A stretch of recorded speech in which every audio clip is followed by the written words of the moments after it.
Hey guys, welcome to a new Paradigm Intimacy podcast.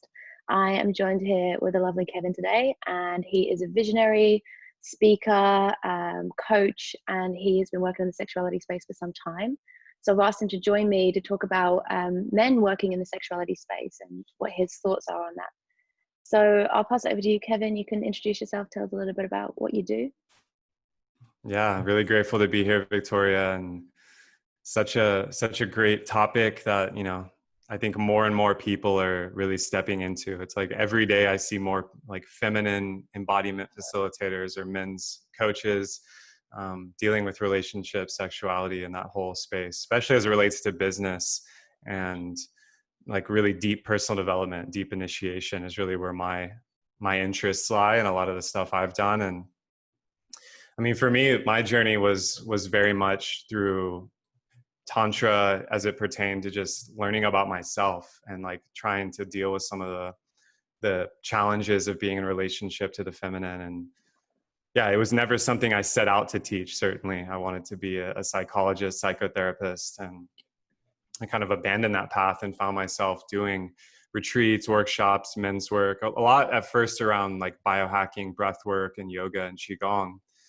And then more and more over the past 3 to 4 years, it's turned into, coaching men specifically on really up-leveling their wild masculine and their primal ability, not just in the bedroom, but really in like how they show up in life. So how they relate to money, how they relate to their voice, and how it's all really tied together, as you know.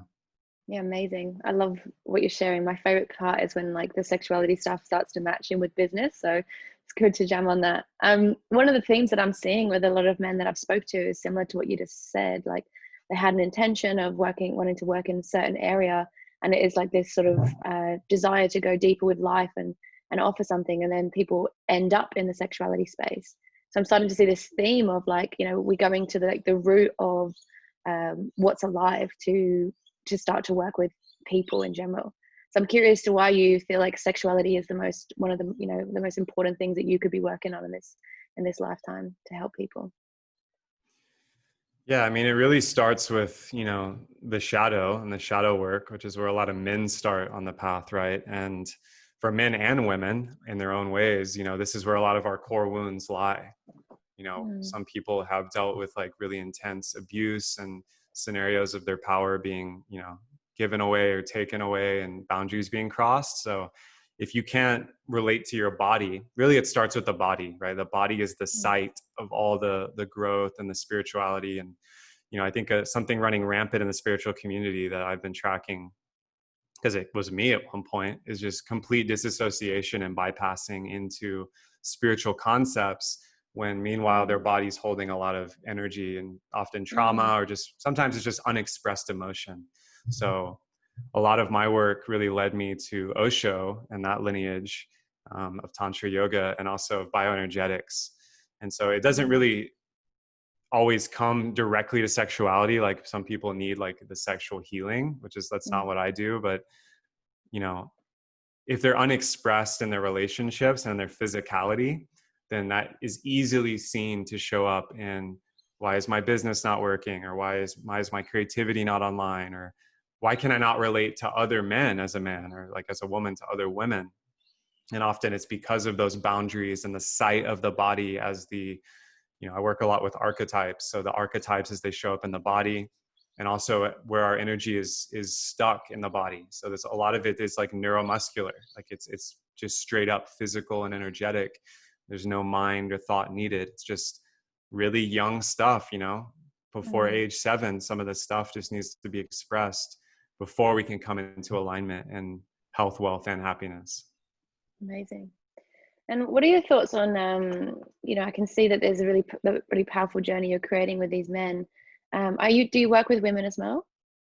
I do. Some of my best like one-on-one clients have been women, for sure. Cool. And have you had any challenges with working with women being in a male body? I mean, for me, no, it's actually sometimes a lot easier because I found especially in personal development, women are a lot more receptive to some of this stuff, whereas men usually there's more defenses on average. I also just think that, the way I grew up and having a very intense mother relationship, and also just a lot of initiations, like going through a lot of different kinds of relationships, and having really close female friends has made me pretty easily able to navigate with the feminine. But it's definitely different. Like I enjoy when the men are experiencing big growth more, because I know how hard it is for some of them. Whereas with the women, I really, like, it's funny, like I'm trying to raise up kings, right? And become a king myself. I'm on the journey for sure. But then a lot of the time, these queens and priestesses come to me and want the masculine training because they're too much in their masculine. And so it's like this paradox of, by being in a container with me, they actually unlock more of their feminine. Amazing. Yeah, and I can feel with your transmission, you really have this balance of like the feminine, the masculine. And I'm curious because a lot of men that want to do this work kind of see all these tantric men and they're super feminine and expressive in their creativity in all the ways. And I think they can find it quite separating. They feel like, wow, I'm never going to be like that. That feels really unobtainable for me. And so I'm curious to hear about your journey with that. Has it always been that way for you, that you felt quite integrated with the masculine, feminine? And if not, what was the journey to get there? Yeah, I mean, certainly it was not always the case. I mean, I think for me and a lot of men, what happened was we found the spiritual path, right? Like I grew up in Texas. I was going to go down the academic route, do my PhD, and was getting really into that. And then I moved to California, like sold everything, just like fully entered a new tribe, found like spoken word poetry and yoga and qigong and meditation. And it was very feminizing. And I think I needed that at the time because I was so rigid. But then I followed that path fully, and like, I backpacked through Asia and like went full minimalist, and like went to India studying in an ashram and got my yoga certification, and had a guru that was Osho lineage. And so it was very, like you're saying, very expressive and like this whole tantric kind of mainstream mentality. And I definitely got stuck in that. But then I found that, in the relationship I was in at that time, like getting broken up with and just getting devastated, and then feeling like a lack of power around money and finance, and kind of an overexpressed emotional body. I started to like be like, what's going on here? Like, why am I not achieving what I know in business? I was just absorbing a lot of information, but it was a lack of embodiment. And so when I moved back to Los Angeles after that whole journey in Asia, I really got back into being grounded.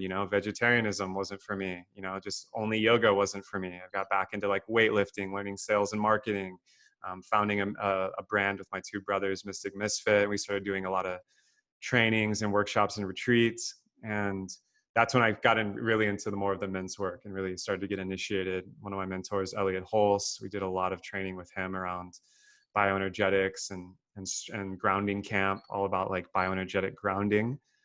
And so, for me, I had to swing both ways on the pendulum.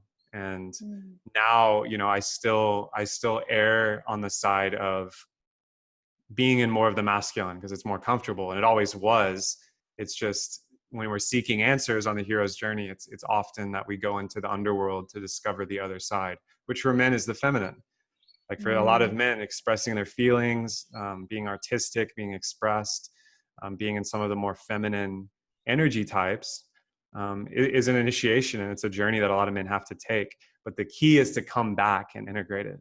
So that's a lot what I help men do in my containers, is really anchoring the power of the king, warrior, magician, and lover, the masculine archetypes, and understanding how to bring them into balance and integrate them in the body, and not just keep them as spiritual concepts, because that's really the enemy of a lot of the spiritual community, especially the men. All these women are like, where are the embodied men? Like, why are all these men like, spiritual fuckboys, or like so effeminate? It's like, well, that's what's happening. It's like we're seeing this like polarity reversal, actually, where the women are powering up, becoming entrepreneurs, getting stuck in their masculine. The men are abandoning their mission and going into full expression and getting stuck. And so a lot of my work with men and women has been to flip that polarity back and help them really arrive to it on their own. But the archetypes are really the guideposts for me. Amazing. And I'm really enjoying this conversation because I'm seeing a very similar thing myself. And I have my own ideas and understanding of what could actually take us through all of these pieces to get to this place of integration. And I'm curious what you see now for the future of, you know, let's say all these energies have worked themselves out. What happens when there's an integration of the feminine, masculine inside of both men and women? What do you see that what could occur that could be really powerful on the planet? I mean, the primary thing is clearing and relating to ancestral and parental kind of karma, basically. Like none of our parents, or very few in our generation, knew how to raise a kid because they weren't able to raise their own inner child, and they also weren't able to relate to the masculine and feminine with their partner. I mean, I love my parents dearly, but I had to learn all this through a crash course, and still I'm learning it. And so I think, to your question, what does it look like? It looks like men and women integrated with masculine and feminine. So as a man, I'm presenting masculine, but I'm aware of my inner feminine. So I'm not getting stuck in emotional blocks. I'm not getting stuck in like overly armoring. And as a woman, the woman is presenting feminine, but aware of her inner masculine. So she still has that go-getter, decisive ability. She can set boundaries, use her voice, but is fully flowing in the feminine essence and not like burning out her adrenals or ovaries. And the man's not like, sapping his testosterone and his strength. So when those two are integrated at a decent enough level and you have tools to communicate and interrelate, then what we see is like, this super powerful divine union. And then that spreads to actually raising up little ones who can see that as an archetypal example and not have to go through the same traumas that a lot of us did. And that's really what I would hope to see on the planet now. Cool. And then even further than that, you've got this amazing race of children that have just been completely integrated because they've been brought up by these epic parents. What are these children creating? Like what does the planet need after that? Yeah, I mean, it's rekindling a lot of the ancient kind of images we have of divine union. I mean, the most popular for the Western mind is, Yeshua and Mary Magdalene. You see this in the East too with Buddha and Tara. There's like these divine power couples basically. And they're really just images of God, like God the Father, God the Mother, God and Goddess together. There's only one like energy, but there's a dyad. And so what we would see on the planet then, and I think we'll see that in the next 100 years, is these integrated children that are not having to be traumatized will be fully open in their powers. Like we're talking full artistic business mastery, full leadership expression. Their psychic abilities will be fully online. And what they'll create and what they'll, leading communities and leading relationships will be so powerful that, any old paradigm structure like just won't even be able to hold them. They'll be completely creating a new landscape. Yeah, I love that idea. Yeah, fully new currencies, new ways of doing business, or everything is Exactly. for the planet and working with the planet. It's exciting.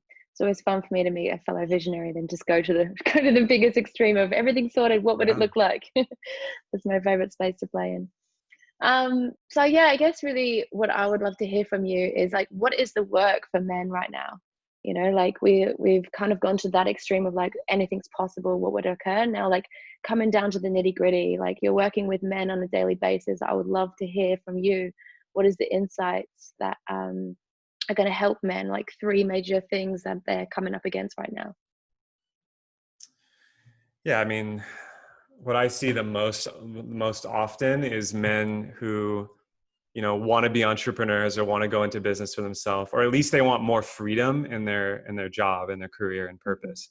But because of a lot of the kind of, I call them slave codes and the mentalities that a lot of us were raised in, they have completely no idea how to go about it. And it's really simple stuff like accountability, like being in integrity with your word, discipline, consistency. And it's breaking a lot of these codependent patterns with the mother, with the feminine, with themselves and addictions. So it's like, with social media and these things, a lot of people want instant gratification. They want to start a business or start a relationship and just instantly be in mastery around it. And then they give up. And there's like this fragility with a lot of men. And even with men that are like super epic, like high earners, high performers, but they still experience this. And so a lot of my work is helping them really build resilience and become anti-fragile. And so it's like facing rejection, keeping a morning routine, a morning ritual. A lot of my work in my online course is about, having a a routine and ritual to build up your energy and build up that chi, so you can actually deal with issues when they arise, or deal with negative emotion, or deal with setbacks or failures, and really reframing it. There's no such thing as failure. And this is part of the warrior archetype. Like, there's just, you can choose to learn or you can get hurt. And a lot of men just like never were taught that. And it's not their fault. And it's something I wasn't taught either. It's having masculine mentorship and being in a brotherhood that actually will call you out and call you up. So that's the number one thing men are craving, is when they're isolated, they become weak, they become obsessed with, quick results, addictions. And the way they relate to women is a mirror for that. And on the other side, it's setting boundaries. So a lot of them are in relationships where they're being enabled by the woman because she's not in her feminine power. So there's both sides have to do the work if they're in partnership. One of the other major things is just straight up value and worth blocks. So it's funny because the men I've worked with that are really high performers and earning tons of money, they have deep self-worth issues that they're hiding and compensating for. So they actually need to just like learn the self-love and worthiness. Like, for a lot of men, that's radical, especially in their 30s and 40s, to actually come back into like love for self. And a lot of men have armored up against life and become high achievers in the mainstream, but they're lacking this inner kind of game. And so that's kind of what I work on with them. And then the other side, the men that I work with that are, they're full of self-love, they do yoga, they're doing all these practices and they feel super spiritual, but they wonder why their bank account is empty. And so for them, it's actually like learning to be a little more ruthless and decisive, and learn things like sales and marketing in a good way, and learn things like making an offer and having a deep conversation with someone and negotiating and being firm and not caving and collapsing. So there's like, those are kind of the two extremes, and there's a lot of men in the middle. And yeah, the last block I see for a lot of men with the shadow work is like, they're either unwilling to be seen and be vulnerable and do the healing work, which is not pleasant, or they want it, but they don't know how to get it. So this is a lot of, the work I've done with Sacred Sons and some of the men's circles I've run with business partners. It's like, a lot of these men have never been held accountable by a group of men in a real way. And they've never been given space to share deep sorrow and grief, or express full rage and like anger. And that's really healing for a lot of men, and can pop them into a new level of alignment, where then the business, the relationship, the creativity starts flowing again. Yeah, amazing. So interesting, isn't it? Like, the work that we have for women is very similar to the work that we do with men, but there's just this need for us to be doing it separately before it comes together. What do you think that is? Why is that important that men are connected with other men and comfortable in that space with their sexuality with other men and their emotions with other men? Why do you think that's important? Yeah, I mean, this is how it's always been done in ancient cultures. And I think there's wisdom in that. Like, if you look at all indigenous traditions, they have men's and women's business, right? I actually had a client who was Aboriginal from Australia.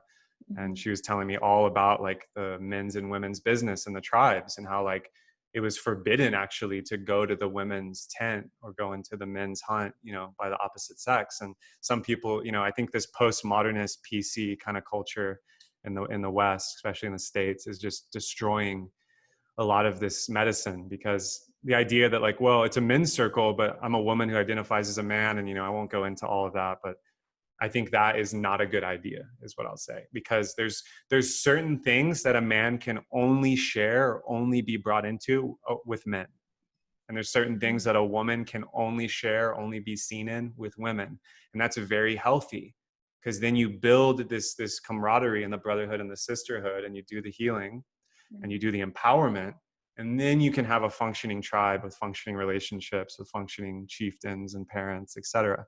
Like, we're tribal creatures and there's no way around it. So the men's work has to be done with men, and you have to be in a group of men, because you can't do it alone. And a lot of men have this warped idea that they can just do everything alone, including myself in the past.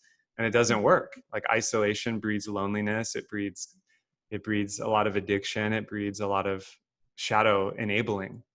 And same thing for women. Like, no woman is going to be able to move these things on her own. She's going to need support from the other women in the tribe. So, the men's and women's pillars have to be held. And it's part of why Western culture, I think, has gotten so weird, and has fallen so far from like basic mental health and emotional health is because, you know, we really don't have this outside of religion and church and these kind of like these very weak versions of men's and women's work. Amazing. I have a very like strong opinion on how we can create, you know, like these, we see like mental health plans, you know, and a long time ago, mental health was considered to be something that, you know, we could never create a plan for because it was so wild and misunderstood. And so I see, you know, there's ways that we can bring this, these practices of embodiment into plans and into, you know, integrating this into the mainstream. And I wonder your thoughts on that. Yeah, I mean, the mental health model, like, I mean, I study this a lot in clinical psychology, and this is part of the reason I left that path in the universities and clinics, because it's a model of disease. So the mainstream Yeah. can't see anything but diagnosis. All they see is Mm. disease, and they try to label it and just get rid of it by attacking the symptoms, often with pharmaceuticals that are known to toxify the nervous system. And then even worse is when people are, you know, isolated and basically abused in the mental health system because they actually need an initiation. And this is like where a shamanic perspective would see that person and be like, they need vision quests, they need a ceremony, they Rites of need this kind passage. of medicine. And the modern medical establishment doesn't even acknowledge that dimension. So that's the big thing about mental health, and why, you know, 9 men commit suicide to every 1 woman. And there's like 15 more times factor of men in prison than women. And there's just a massive mental health crisis in men right now. And so why is that? It's like, well, they're isolated, they're unwilling or unable to find support, and the mainstream is just pathologizing them. So mental health is not complicated. It's not complicated. You need clean food, clean air, clean water, and clean community. It's very simple. It's very, very simple. There's a reason if you go into the Amazon or into some of the West African tribes, there's no homicide, or it's very rare. There's divorce rates are very low. The mental health issues, cancer, heart disease, diabetes, all these things are like 100x less likely to occur than any Western first world civilized society. And why is that? Yeah. It's well, because they're connected to the earth and they're connected to each other. It's very simple. Amazing. I love what you're sharing about that. It's like, and we're also like, I think what you're creating is, and I think what we're all creating in this place of embodiment is this preventative way of doing things rather than dealing with, you know, like you said, the symptoms and trying to cover them up with anything. Like just actually going in and excavating things so that we don't even have to keep addressing the same things over and over by just putting a band-aid on them. Right. Amazing. So I feel like we've covered so much, and like I can really feel that there's this activation that you can create for men in their ability to, you know, step forward and create the change. I think a lot of people that are listening to this would probably be in agreement with what we're sharing. So if you had the opportunity to speak to these men, like what would you tell them to do to step on this pathway to create a culture that is nourishing in the way that you're speaking of? Yeah, I mean, the first thing to do is to orient yourself towards a definite purpose. And this is so simple, but it's not easy because a lot of men are playing the nice guy and they're doing what mom and dad want, or what their priest wants, or what their employer wants. Meanwhile, their inner world is in conflict with that because they have something else they need to express. So the first step is to orient yourself towards a definite purpose. And that's not easy because you have to get really clear with yourself. You have to take inventory and be like, what do I want? What do I need? What do I desire? And then go for it. And that can be really scary for men. And that's kind of the first step, is you need to do that inquiry and actually get clear on that. And that's usually the first step in working with any man, is getting clear on that. The next thing is you have to find the others. So you can't do it alone. Once you're in the game and you're aware of purpose and mission, find the others. And I hear tons of men that comment on these online videos of all these men's circles and men's retreats, men's coaching. And they're like, well, there's nothing like that in my town. There's nothing like that around me. Like my town is like, you know, it has none of that. It's like, okay, fine. There's tons of online opportunities. So there's no excuse there. Like, You can reach out online to so many different brothers. If I can't help you, I know a whole network of men who can. And, you know, it's not that hard to start your own. And so I often Mm. empower men, like, even if you live in the middle of nowhere, you know, Midwest United States, or out in the boonies in Australia, or the middle of nowhere somewhere, like, there's other men who need the same medicine. So you have to self-initiate and go first. Leaders go first. And you're not going to know what you're doing at first. You're going to make mistakes. But the important thing is you just circle the brothers up and start sharing, start doing things together. Martial arts, physicality, sports, you know, meditation, breath work, ice baths. Like, start training together, and organically life is going to inform those men to empower and clear one another. And then eventually, yeah, you're going to move into, yeah, maybe going on a vision quest, or going to a retreat, and taking the next step. But it's really, really simple. Just getting clear on your mission and dedicating yourself to it, even if it's an hour a day, and then finding the others. I love that. Thank you. That was amazing. Well, thank you so much for coming on, Kevin.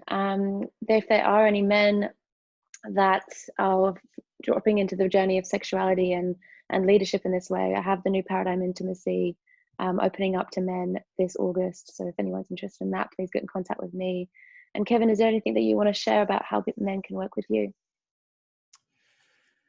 Yeah. So right now, I mean, I just closed up my mastermind, which is for men and women, but there'll be another round of that later this year. I do work with men intensely one-on-one if they want to go really deep into the archetypal layers of being and really up-level career, relationships, and their mind-body mastery. So that's really just on an interview basis. And, you know, feel free to reach out to me about that. The other thing that has community, and there's men and women in it as well, but I think the men really thrive with the ritual and routine, is my online course, which is Flow State Mastery. Just 6 weeks of the top practices and meditation, breath work, tantra, NLP, fasting, and movement, to just get a solid practice every day. So you're not wondering where your energy is coming from. You're actually taking responsibility for it. Amazing. I love that. And anything to share on socials? Where can we find you on social media? Yeah, I'm on YouTube, Facebook, Instagram. Kevin Orosz, my name. It's Kev_Oroslan on Insta. And yeah, I'm sharing stuff all the time, and I would love to hear feedback and support. You know, a lot of it is aimed at men, but really we want to do this together. Like, the whole goal of men's work is to integrate and become sovereign, so you can relate to the feminine, and then we can do the tribe thing together. And especially right now on the planet, I think we need that more than ever as humanity. Beautiful. Thank you so much for joining us today, Kevin. It's been a really great chat. So I will speak to you soon. Thanks for having Bye. me.